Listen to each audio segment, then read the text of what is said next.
Aloha Village. It's me again, and I told you I was going to take you along on this surgical weight loss journey. And what I have received is an outpouring of love and support, and I just want to say mahalo.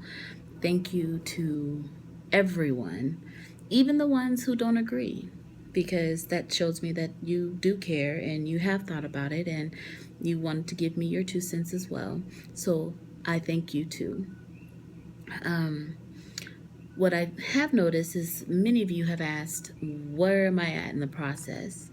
So I've had my first initial intake or meeting. I had to meet with a dietitian and a psychologist and the actual physician. And I met with all of them in the same day. So it was a very long day, and it was a day full of information. When I tell you they was giving up all kinds of information, geez Louise. I'm glad I'm intelligent enough to keep up. So with the dietitian, she has requested a whole bunch of changes, which I knew were going to need to happen so that I could sustain after the surgery. So the good news is they don't require me to lose any type of weight, but if I make the changes that they are suggesting, I'm going to lose weight anyway. And this is before surgery. So don't laugh, y'all, but I had to laugh at myself. So when I was sitting with the dietitian, and we talked about food habits, and I was like, yeah, I'm addicted to soda. And she was like, well, how many sodas do you drink a day? I was like, well, because I know I have an issue, I will go days without a soda, and then a day will come and I gotta get like 2 or 3 in one day. I said, but I'm working on it. She was like, well, after surgery, there will be no sodas allowed because it's not good for I guess, the aftermath, the body part or whatever. This is something about the carbonation providing pressure that can stretch, tear, all that kind of stuff. So no soda. I was like, oh, I ain't got to drink soda. I could have, sparkling water. She was like, no, the carbonation. I was like, oh, you mean I got to give up the sizzle? Like I can't. Oh, so anyway, I felt some type of way about that. I was like, oh, no sizzle drinks. I mean, I was okay with no soda because I can get the fake soda with the sparkling water. So anyway, me and my dietitian had to laugh about that. But I went home feeling some type of way, like, oh, I'm gonna have to give up soda. Like, I can go without it for a week, a month even, but like altogether, just no more. Okay, I can do that, but can I get a Perrier or sparkling water? Can't do that either. So just little things like that just had my mind going. This is gonna be a little harder than I think. She was like sugary drinks, I can give up that. That ain't no big deal. I wasn't big on Kool-Aid like that anyway. But soda, oh, that was hard. So anyway, on to the next one. The psychologist, she asked me a whole bunch of crazy questions. And I realized something. I am a typically positive, happy, go lucky woman. And I enjoy life. And I guess a lot of people who are obese don't, or closet depressed, or I don't know. But the questions that they were asking me, I thought were absolutely ridiculous. And then she kind of like looked at me as if my responses weren't truthful. So I was kind of, I don't know, feeling some type of way about that. And then there was a written test, which was like almost 200 questions. And again, these questions were like, I was like, who thinks like this, or who actually feels like this? But I guess they wouldn't be doing their job if they didn't ask. So that was quite entertaining nonetheless. And then meeting with the actual physician. Interesting. Beautiful woman though. I mean, heart centered. I like her. And she kept some things real. And, you know, every last one of them asked me, what is the reason why? Why are you doing this? What is your motivation? And I had the same answer: diabetes, want to remedy that, boost my fertility.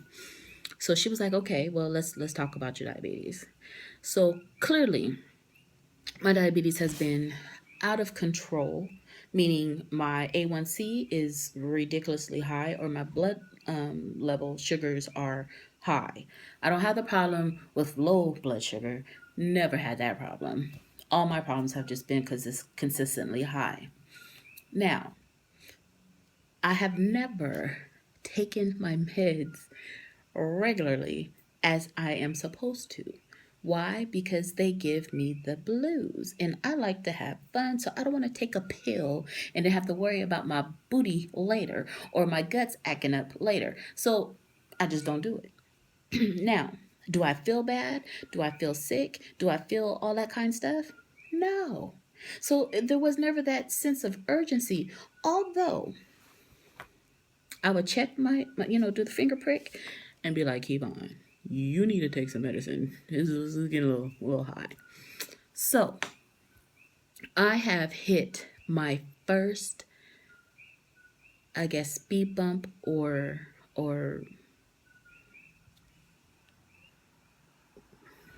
speed bump, because that's what it's gonna be. My A1C, y'all don't pass out for all you guys who are diabetes literate. My A1C is 13. What? I know, right? Crazy. So, with that being said, cannot have a surgery unless my A1C is an 8. So, that means I have to get my blood sugars under control. Now, I have never taken my meds, like I said, regularly. And I talked to my physician and my primary care doctor, which I have always been reluctant when they bring up insulin. Always been reluctant. Because the idea of poking myself every day, I don't even like to take the pill. What make you think I want to poke myself? Okay, so here we go. Boom, boom, boom, boom, boom, boom. Keep on. You need to go on insulin so that you can get your blood levels down, so that way you can have the surgery. And also control your blood sugars. You don't realize how out of control your blood sugars really are because you don't feel bad, but they are out of control. I was like, okay. So I go see my doctor. I call him up. Hey, I need to come see you. We need to do something about this. He gives me this prescription. He tells me how to take it. I'm like, all right, cool. Go to the pharmacy. And my pharmacist, nice guy. Like, I want to buy him some flowers next time I go. But anyway, he just, I don't know how he knew, but he just looked at me. He was like, so, do you know how to do this? I was like, no. He was like, did anyone show you, like a nurse sit down with you? And I said, no. He was like, let's go ahead and purchase this, and you're going to have to step over into the consultation booth. Oh, I've never been in the consultation booth. I'm a little nervous, okay, but he's going to teach me something. So I get over there, and he starts to show me how to do this thing here. Tonight, alone in my kitchen, is the first night that I will be taking this shot. But I'm feeling pretty confident because, one, I paid attention. And I can figure it out. I ain't gonna hurt myself. But the actually doing it, like, I've been in my kitchen over an hour. I done ate, I done drank. Still waiting. It's gonna be my bedtime in a minute. I got to do this. I'm a little apprehensive. But I'm gonna get it done. All right, loves. Godspeed. And like I said, I'm taking you with me. And this is where I'm at. Aloha.